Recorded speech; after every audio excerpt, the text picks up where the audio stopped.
SM news के सभी दर्शकों को मेरा जय भीम, नमस्कार, आदाब, सत श्री अकाल। मैं वीरेंद्र सिंह आप सभी का स्वागत करता हूं एसएम न्यूज द्वारा चलाई जा रही सीरीज बाबा साहेब कांशीराम, कुमारी मायावती, बहुजन स्वाभिमान बसपा। आज इस कड़ी में हम बात करेंगे कि दूसरे शासनकाल में जो 6 महीने का रहा, 21 मार्च 1997 से लेकर के और 21 सितंबर 1997 तक, ये 6 महीने के कार्यकाल में बहुजन समाज पार्टी ने क्या क्या महत्वपूर्ण कार्य किए, क्योंकि ये जानना बहुत आवश्यक है कि बहुत सारे लोग आजकल मैं देख रहा हूं किंतु परंतु करते हैं कि बहन कुमारी मायावती मिशन से भटक गई हैं। तो जब बहन कुमारी मायावती शासन में आती हैं, और ये पिछले 4 बार का इतिहास रहा है, तो जो काम करती हैं वो हमेशा मिशन के आधार पर काम करती हैं। वहां नीतिगत समझौता नहीं होता किसी पार्टी से, चाहे किसी के समर्थन से रही हो सरकार। जो फैसले लिए, जो काम किए, वो हमेशा बहुजन नीति के आधार पर, मिशन के आधार पर किए गए। तो आज इसी कड़ी में बात करेंगे महत्वपूर्ण कार्यों की। तो सबसे पहले कानून व्यवस्था की बात करते हैं, जो कि बहुजन समाज के लोगों के लिए बहुत ही आवश्यक, इंपॉर्टेंट है। तो 8 अप्रैल से लेकर के 23 मई 97 तक 45 दिन का विशेष अपराध नियंत्रण अभियान चलाया गया, जिसके तहत जितने डाकू, बदमाश और अपराधी किस्म के थे, तो 74 नई हिस्ट्री सीटें खोली गई, जिसमें 537 सातिर अपराधों पर रासुका लगाया गया, 3124 पर गैंगस्टर एक्ट लगाया गया, 10,082 पर गुंडा एक्ट के तहत कार्रवाई की गई और चिन्हित किए गए 870 जो माफिया थे जिनके विरुद्ध कार्रवाई की गई। उनमें वन माफिया थे, भू माफिया थे और ठेकों पर, सरकारी ठेकों पर कब्जा करने वाले माफिया थे। उन सब पर अंकुश लगाया गया, क्योंकि ये जो ठेकेदार होते हैं, ये बहुत ही महत्वपूर्ण इनका योगदान रहता है हमारे समाज को वंचित कराने के लिए, डराने धमकाने के लिए। इसके बाद महिलाओं पर जो अत्याचार होते थे, उसमें बहुत उल्लेखनीय कमी आई। अल्पसंख्यकों के जान माल और मजहब की सुरक्षा के लिए ठोस कदम उठाए गए। इसी कारण मुस्लिम समाज की जो बनारस की ज्ञानवापी मस्जिद और मथुरा की जो शाही ईदगाह मस्जिद थी, उनको पूरी सुरक्षा प्रदान की गई। नहीं तो ये बीजेपी की सरकार के लोग, बीजेपी के विश्व हिंदू परिषद के लोग उन दोनों को गिराना चाहते थे, बाबरी मस्जिद की तरह से। डकैती की घटना जो है 49% कम हुई, लूट में 33% की कमी आई, हत्या में 18% की कमी आई, रोड होल्डअप में 86% की कमी आई और गृह भेदन चोरी में 33% की कमी आई, फिरौती के लिए 28% की कमी आई और इस तरीके से बाकी अपराधों में भी 19% की कमी आई। तो ये बहुत महत्वपूर्ण उपलब्धि रही कि भयमुक्त समाज की स्थापना हुई।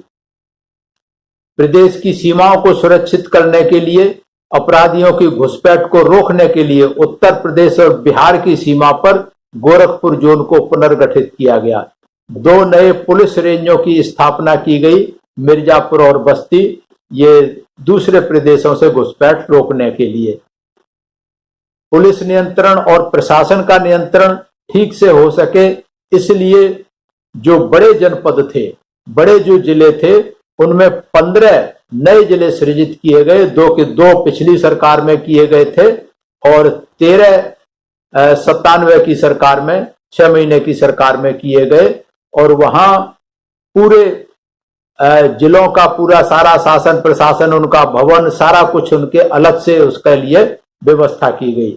इसमें बहुत सारे रोजगार के अवसर आए, एसपी डीएम सबकी पोस्ट बढ़ी और विकास के मौके सभी को मिले। जो परेशान होते थे, दूर दराज से पहुंचने वाले, उनको सुविधा मिली, खास करके बहुजन समाज के लोगों की। और इसी तरीके से 15 जिलों के साथ में 3 नए कमिश्नरी भी बनाई गई, जिन्हें मंडल कहते हैं, वो भी बनाए गए, जिसमें बस्ती, मिर्जापुर और सहारनपुर का गठन हुआ। प्रदेश के कुछ जो बड़े बड़े माफिया थे उनको मुठभेड़ के तहत उनको मार गिराया गया।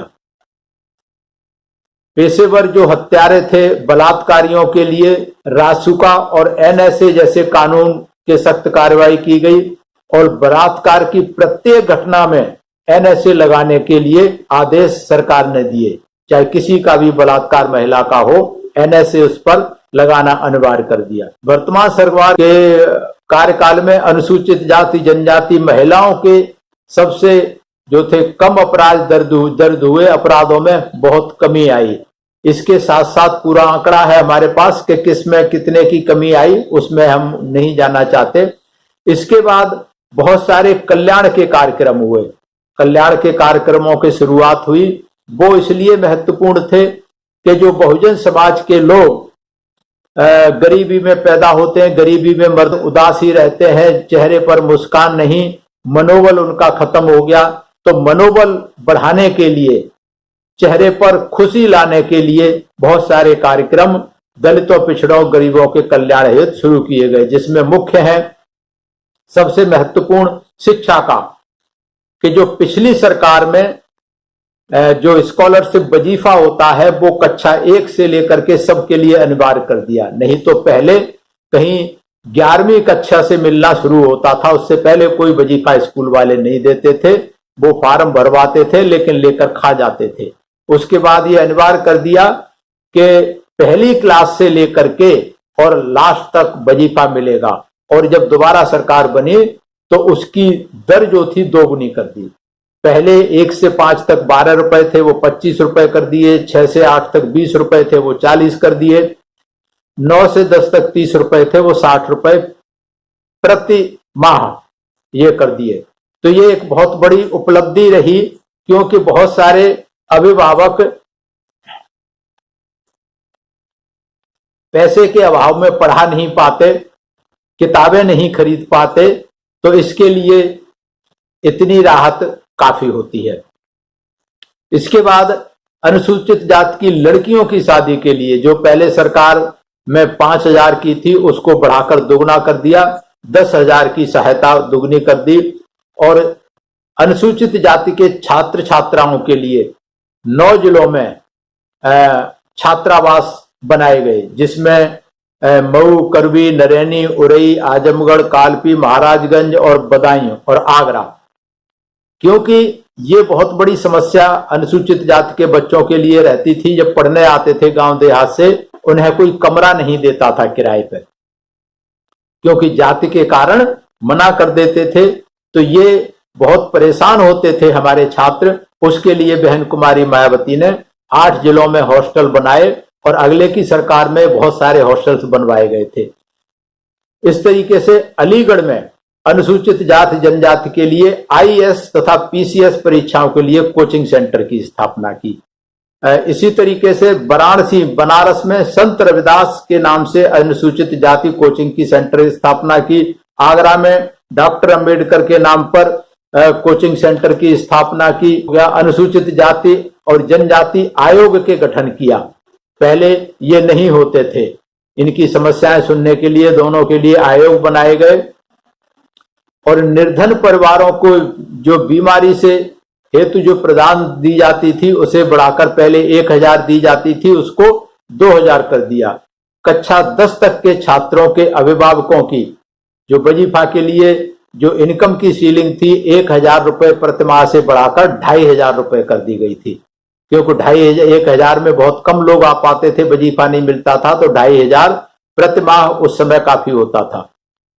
और दलितों के कल्याण के हेतु जितने भी थे, तो वहां एक अपर जिलाधिकारी समाज कल्याण की अलग से एक पोस्टिंग की गई कि वो SC ST और OBC के मामलों को स्पेशली देखेगा। जो बालू के ठेके पहले दिए जाते थे, बालू के ठेके पर माफियाओं का कब्जा होता था, उसे बालू के ठेके जो थे पहली बार निषाद जाति के लोगों को उपलब्ध कराने की सुविधा दी गई। और अगर निषाद जाति का कोई ठेकेदार ठेका लेने वाला नहीं होता तो फिर उसे अनुसूचित जाति या जनजाति के व्यक्ति को दिया जाएगा। पहले इसमें बहुत घपले होते थे, दूसरों को ठेके जाते थे। इसी तरीके से जो अनुसूचित जाति और जनजाति के लिए इंदिरा आवास योजना सरकार ने कभी चलाई थी, बहुत पहले कांग्रेस सरकार ने, लेकिन सिर्फ कागजों पे चल रही थी। तो इंदिरा आवास योजना का जो लक्ष्य था वो बढ़ाकर 4 गुना कर दिया था जो दिया था। स्पेशल कंपोनेंट योजना, ये भी केंद्र सरकार की योजना थी। इसमें 21.57% धनराशि का स्पष्ट प्रावधान किया गया, क्योंकि पहले चलती थी कागजों में चलती थी। गन्ना आपूर्ति जो विभाग होता है उसमें अनुसूचित जाति और जनजाति के सदस्यों को प्राथमिकता दी गई, पहले उसमें नहीं होते थे। प्रदेश की सभी सहकारी जो गन्ना मिलें हैं उसमें प्रत्येक अनुसूचित जाति और जनजाति के किसानों को सदस्य बनाया गया। परिवर्तन के प्रतीक परिवर्तन चौक की जो शुरुआत की थी पहली सरकार में, उसके लिए आगे काम बढ़ाने के लिए कार्रवाई की गई। लखनऊ में अंबेडकर उद्यान और स्मारक की स्थापना पर काम तेजी से शुरू किया गया। वाल्मीकि जाति के बच्चों के लिए संचालित आश्रम पद्धति विद्यालयों के लिए 70 करोड़ रुपए का प्रावधान किया गया। अस्वच्छ पेशे में लगे परिवारों के बच्चों को सामान्य से दुगनी दर से छात्रवृत्ति देने का आदेश किया। पहले तो सबकी दुगनी की थी और खास करके जो सफाई पेशे में लगे हुए हैं उनको और दुगनी, मतलब उनकी चौगुनी हो गई। राज्य के सभी जिलों में दलितों के लिए विशेष अदालतें खोलने का निर्णय दिया गया। विशेष अभियान चलाकर 21,500 दलितों को 52,389 एकड़ जमीन के पट्टे दिए गए, नए पट्टे। विशेष अभियान के तहत 1,58,000 पट्टेदारों को लगभग 1,20,000 एकड़ भूमि पर कब्जा दिलाया गया, जो कि पीछे की सरकार ने, कांग्रेस की सरकारों ने कभी दिए थे कागजों में लेकिन मौके पर नहीं मिले थे, तो उन सबको पट्टे दिलाए गए। 3 जून 1995 तक जो भी अनुसूचित जाति जनजाति के सदस्यों की गांव सभा की भूमि पर नाजायज भी कब्जा किया हुआ था उसको सब जायज कर दिया, नियमित कर दिया। और इसके तहत 20,000 जो है अनुसूचित जाति के पास लगभग 15,000 एकड़ भूमि को नियमित किया गया तथा बेदखली की कार्रवाई से समाप्त की गई। ऐसे पट्टेदार जिनका कब्जा 10 वर्ष से अधिक का था वो संक्रमणीय भूमिदरी का अधिकार प्राप्त कर दिया, जो कि नहीं था, जिसके अंतर्गत 10,37,902 पट्टेदार जिनके पास 10,37,501 एकड़ भूमि थी उनको फायदा हुआ। डॉक्टर अंबेडकर गौरव पुरस्कार की स्थापना की गई। पीएमटी के परीक्षा के लिए अनुसूचित जाति जनजाति के छात्रों के लिए जो पास होने की मिनिमम होती थी उसमें फेल हो जाते थे, उसमें 20% कर दी कि अगर 20% नंबर भी आते हैं पीएमटी में तो उसको सेलेक्ट किया जाएगा। ये बहुत बड़ा कदम था। हमारे बच्चे जो है डॉक्टरी में सिलेक्ट नहीं हो पाते थे। अनुसूचित जाति के बेरोजगार जो डॉक्टर थे उनके लिए भी व्यवस्था की गई। उनके लिए अनुदान दे करके, सरकारी लोन और अनुदान दे करके उनको प्राइवेट क्लिनिक खोलने की सुविधा दी गई, जिसमें 144 प्राइवेट क्लिनिक खोले गए। गांव सभा की पट्टे की जमीन पर जिन्होंने दबंगों ने जो नाजायज जबरदस्ती कब्जा कर रखा था उनसे कब्जा दिलाया गया। साथ में कब्जे की जितनी अवधि रही उस साल के हिसाब से मुआवजा भी उस पट्टेदार को दिलवाया गया। संत रविदास की विचारधारा और साहित्य प्रचार के लिए रविदास स्मृति पुरस्कार दिए जाने का निर्णय लिया। महाकवि वाल्मीकि की स्मृति में वाल्मीकि साहित्य पुरस्कार की स्थापना की गई। अनुसूचित जाति जनजाति के एक्ट विवेचना करने का अधिकार सब इंस्पेक्टर के अधिकारी को दिया गया, जो कि पहले एसीपी के पास था, वहां सब लोग पहुंच नहीं पाते थे। थानाध्यक्षों के 25% पद अनुसूचित जाति और जनजाति के लोगों के लिए निश्चित कर दिए कि हर थाने में पूरे प्रदेश में 25% जो है दरोगा एसपी और हवलदार सिपाही तक ये इनका रिजर्व कर दिया, इतने होंगे। तो इस तरीके से मनोबल बढ़ाने के लिए कि जब हमारे अधिकारी होंगे, कोचिंग सेंटर बनाए, हॉस्टल बनाए, वजीफा किया, ये सारी चीजें इनसे बहुजन समाज के जो विद्यार्थी थे, उनके अभिभावक थे, जो जमीन वाले थे, जिनके पट्टे किए गए थे, इनसे बहुत सारा हमारे बहुजन समाज के लोगों का मनोबल इससे बढ़ा। वो जमीनों के मालिक हो गए। 15-15 बीघे की जो है 3-3 एकड़ के पट्टे दे दिए गए थे। क्यों दिए गए थे? क्योंकि बहुजन समाज पार्टी ने नारा लगाया था, जो जमीन सरकारी है वो जमीन हमारी है। और जब सरकार में मौका मिला तो उस नारे को साकार किया। उस नारे की कहानी अलग है, जो बाबा साहब ने कभी अधिकार दिलाया था सेपरेट सेटलमेंट का, उसके आधार पर उसको पूरा किया था, जो कि कांग्रेस की सरकार ने पूरा नहीं किया था। तो इस तरीके से बहुत सारे काम है, कामों की श्रृंखला जारी रहेगी। प्रतिदिन देखते रहिए एसएम न्यूज शाम को 6 बजे। बहन कुमारी मायावती के संघर्ष की, सरकार की उपलब्धियां लगातार जारी रहेंगी, क्योंकि एक दिन में समाप्त नहीं हो सकती, लंबी लिस्ट है, तो प्रतिदिन जारी रहेगी। मैं धन्यवाद करता हूं एसएम न्यूज का, जिन्होंने ये सीरीज शुरू की। मैं धन्यवाद करता हूं सभी श्रोताओं का जो इस सीरीज को लाइक कर रहे हैं, शेयर कर रहे हैं और कमेंट्स के द्वारा हमारा मार्गदर्शन कर रहे हैं। तो देखते रहिए एसएम न्यूज प्रतिदिन शाम को 6 बजे। सभी को मेरा जय भीम, आभार, सभी को मेरा प्रणाम। अगर आपने अभी तक हमारा चैनल सब्सक्राइब नहीं किया है तो सब्सक्राइब करें और घंटी का बटन बिल्कुल भी दबाना ना भूलें, ताकि सभी लेटेस्ट खबरें पहुंच सकें आप पे सबसे पहले।